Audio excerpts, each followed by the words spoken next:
Eli minun nimi on Hanna-Leena Posti ja minä olen valmistunut 2003 joulukuussa laskettuna toimen tradenomiksi.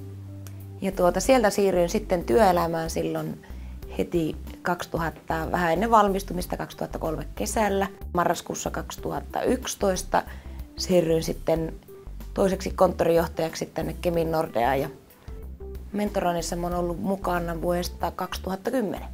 Mentorointi minun mielestä ideana, kun mulle esitettiin sitä, niin mentorointihan on hirveän hyvä ideana olemassa. Että mentoritoiminta on erittäin hyväksi myös työelämässä ja ilman muuta sitten kun minä suhteutuin sinne kouluelämään, niin varmasti siellä tosi hyvä juttu. Lähdin innokkaasti mukaan. Ensimmäiset mentoroitavat ne tuli sieltä koulun puolelta, tytöt tuli itse käymään minun tykönä ja se eka vuosi me sovittiin mentoriajaksi, tehtiin tavoitteet ja sovittiin aikataulusta. No nyt sitten tämä toinen mentorijuttu, mikä alkoi sitten viime syksynä, niin se ei ole sitten mennyt ihan niin putkeen, että minä olen tehnyt itse sen päätöksen ja yhdessä oikeastaan sovittu ne pelisäännöt ihan alusta asti. Eli minä haluan, että ne mentoroitavat on vastuussa myös tästä hommasta ja haluan antaakin aika paljon heille vastuuta tapaamisten sopimisista ja aihealueista ja muista vastaavista. Eli ensimmäinen tapaaminen me yleensä siinä kohtaa me käytetään semmoista tietyn näköistä sapluunaa ja blankettia, että mitä mentoroitavat odottaa siltä meidän yhteiseltä ajalta, mihin ne haluaa multa apuja. Ja tehdään oikeastaan semmoinen sopimus siitä mentoritoiminnasta. Ja sen jälkeen sitten, kun se ensimmäinen keskustelu on käyty, me sovitaan yleensä, että milloin me aina seuraavan kerran nähdään ja sovitaan vähän, että kuinka tiivistä se meidän mentoriyhteys on.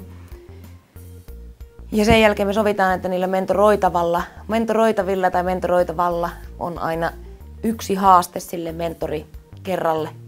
Ensimmäisten kertojen jälkeen, kun me supistettiin vähän niitä kysymyksiä tai täsmennettiin se kysymys jollekin tiettyyn juttuun, niin yleensä ne opiskelijat on tullut siis tosi semmoisina tietoisina, ne on ottanut itsekin asioista vähän selvää ja niillä on ollut siis termistö tuttua ja muu. Eli ne heittää mulle alussa muutamia kysymyksiä, mihin minä vastaan ja siitä me lähdetään sitten keskustelemaan eteenpäin.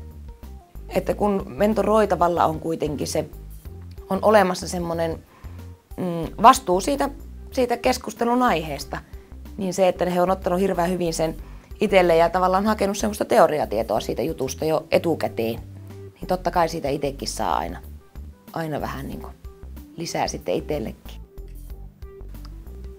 Totta kai se, että se saat piettyä jonkunnäköisen tatsin niihin meidän tulevaisuuden tekijöihin. Ja se, että pysyy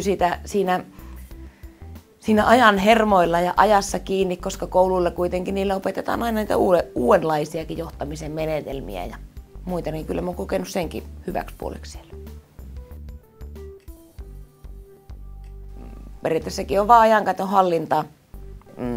Totta kai jollain lailla oli nyt tämä toinen vuosi, kun ei mennyt niin putkeen, kun se ensimmäinen vuosi oli niin, se aloitus oli niin hyvä, niin tuli vähän semmoinen tunne, että oliko minun mentorointitoiminnassa joku, että he ei kokenut sitä tarpeelliseksi ja semmoiseksi hyväksi, että he olisivat halunneet pitää siitä kiinni.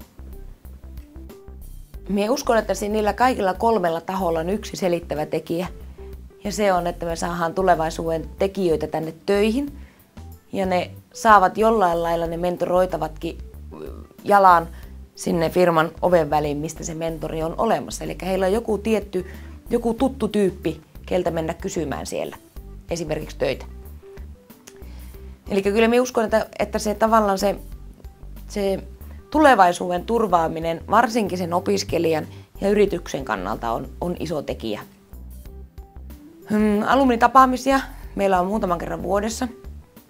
Minä olen ollut siellä niin kuuntelijan pestissä kuin sitten puhujan pestissä. Sitten toinen, mitä minä olen alumnin puitteissa tehnyt, niin minä olen ollut siinä STEPit-hankkeessa kehittämässä STEPit-hanketta. Eli se, että mitä me haluttiin, että siellä, minkä tyylistä opetusta siellä ammattikorkeakoulussa niin tulevaisuuden työntekijän kannalta pitäisi olla ja mitä siellä pitäisi painottaa.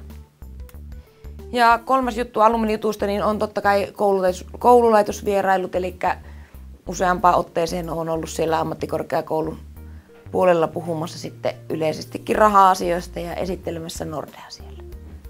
Vaikka me ajatellaan, että koulu on organisaationa hitaasti muuttuva organisaatio, mutta en usko, tai olen nyt katsonut vierestä, että ei se ainakaan ammattikorkeakoulun puitteissa pian niin enää paikkaansa. Eli se, että alumnitoiminnassa pääset olemaan lähellä sitä koulua, vaikka siitä enää siellä opiskelekaan.